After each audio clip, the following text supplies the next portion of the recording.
नमस्ते। जरा सोच के देखिए, आपको पैरों के निशान दिख रहे हैं, लेकिन उन निशानों को बनाने वाला कोई इंसान ही नहीं दिख रहा। ऐसा ही एक अजीब सा रहस्य छुपा है H.G. वेल्स की कहानी में, फुटप्रिंट्स विदाउट फीट। तो चलिए इस साइंस और सस्पेंस से भरी दुनिया में चलते हैं और देखते हैं कि ये कहानी हमें इंसानी फितरत के बारे में क्या सिखाती है। कहानी की शुरुआत होती है लंदन की एक सड़क से। मौसम सर्दी का है और दो लड़के अचानक एक ऐसी चीज देखते हैं जिस पर यकीन करना नामुमकिन सा है। एक घर की सीढ़ियों पर कीचड़ से सने नंगे पैरों के बिल्कुल ताजा निशान बन रहे हैं, लेकिन वहां कोई भी नहीं है। आप उनके चेहरों को इमेजिन कीजिए, एकदम हैरान, आंखें फटी की फटी रह गई होंगी उनकी। आखिर ये हो क्या रहा है? ये निशान किसके हैं? और जैसे जैसे वो लड़के उन अजीब निशानों का पीछा करते हैं, कदमों के निशान धीरे धीरे हल्के होते जाते हैं और फिर एकदम से गायब हो जाते हैं। अब बस एक ही सवाल हवा में तैर रहा है, किसके हैं ये अदृश्य कदम? इस रहस्य को सुलझाने के लिए हम इस कहानी को 5 हिस्सों में समझने की कोशिश करेंगे। पहले हम उन अजीब निशानों के पीछे का राज जानेंगे, फिर मिलेंगे ग्रिफिन से, उसके बाद आइपिंग गांव में उसके आने की कहानी, फिर एक भूत प्रेत वाले कमरे का रहस्य और आखिर में एक बिना सर वाले आदमी की सच्चाई। रेडी हैं? तो शुरू करते हैं सेक्शन 1 से। ये जो अदृश्य कदमों का रहस्य है ना, ये एक ब्रिलियंट साइंटिस्ट की एक अद्भुत खोज से जुड़ा हुआ है।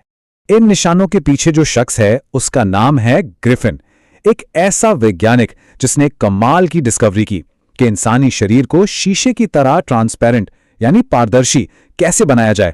लेकिन एक प्रॉब्लम थी, जितना वो ब्रिलियंट था उतना ही गुस्से वाला और कानून को ना मानने वाला इंसान भी था। तो सवाल यह है कि ग्रिफिन आखिर अदृश्य बना कैसे? लंबे समय तक उसने एक के बाद एक कई एक्सपेरिमेंट्स किए। फिर एक दिन उसने कुछ दुर्लभ मतलब रेयर दवाइयां निगल ली और इसका असर जादू जैसा था। देखते ही देखते उसका शरीर गायब हो गया। पानी जैसा नहीं बल्कि शीशे जैसा।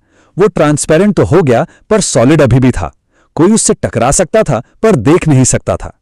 अब आते हैं सेक्शन 2 पर। एक ऐसी अद्भुत शक्ति मिलने के बाद ग्रिफिन ने क्या किया? अफसोस, उसने इस अनोखी शक्ति का गलत इस्तेमाल करना शुरू कर दिया।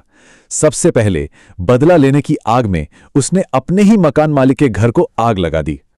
अब ग्रिफिन सड़क पर था, ना घर ना पैसे, और ऊपर से लंदन की कांपती हुई सर्दी।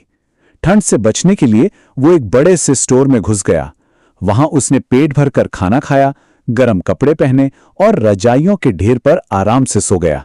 लेकिन सुबह उसकी नींद देर से खुली। स्टोर के असिस्टेंट्स आ चुके थे। घबराहट में वो भागने लगा और बचने के लिए उसे अपने सारे कपड़े एक एक करके उतारने पड़े ताकि वो फिर से इनविजिबल हो सके। अब ग्रिफिन समझ चुका था कि पूरी तरह अदृश्य रहकर लंदन में जीना कितना मुश्किल है, इसलिए वो एक थिएट्रिकल कंपनी के स्टोर में घुसा। वहां उसने ना सिर्फ दुकानदार पर हमला करके सारे पैसे लूट लिए, बल्कि अपने आप को एक पहचान देने के लिए, अपने चेहरे को छुपाने के लिए उसने पट्टियां, काले चश्मे, एक नकली नाक और एक बड़ा सा हैट भी चुरा लिया।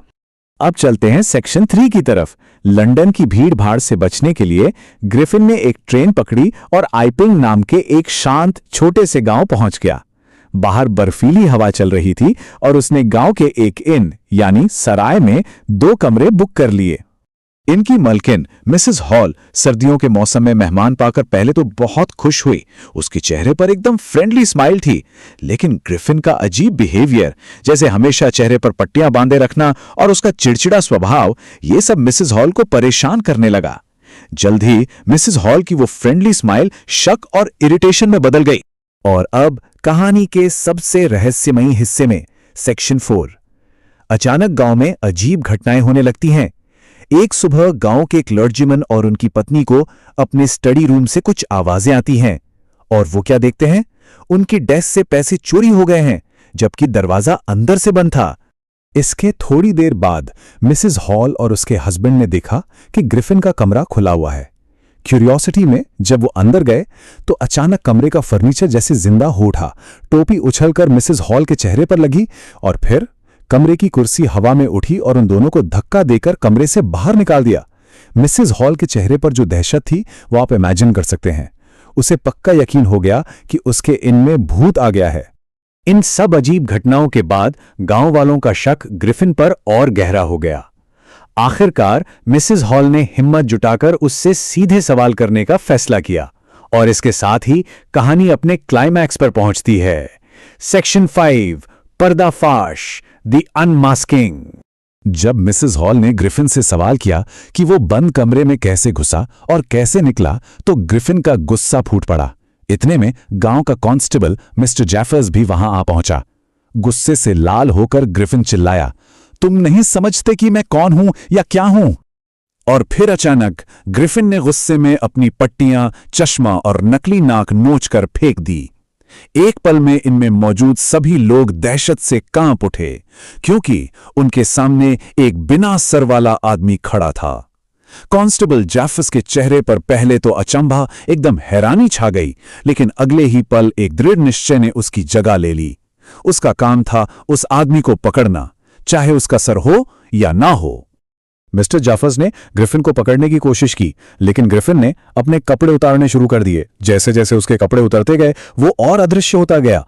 वहां एक अजीब सा मंजर था, लोगों को हवा में से घुसे पड़ रहे थे। इस अफरा तफरी में ग्रिफिन ने जेफर्स को बेहोश कर दिया और वहां से भाग निकला। एक अदृश्य आदमी हवा में गायब हो गया। तो इस कहानी से हमें क्या सीख मिलती है, ये अहम है। पहली, कि अगर किसी बड़ी खोज के साथ इंसानियत ना हो तो वो बहुत खतरनाक हो सकती है। दूसरी, गुस्सा और बदले की आग इंसान को खुद ही जला देती है।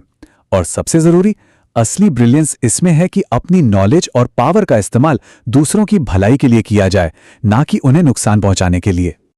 और इसके साथ मैं आपके लिए एक अहम सवाल छोड़कर जा रहा हूं। अगर किसी इंसान को अदृश्य होने की ऐसी अनोखी शक्ति मिल जाए तो उसे इसका इस्तेमाल कैसे करना चाहिए, इस पर जरूर सोचिए।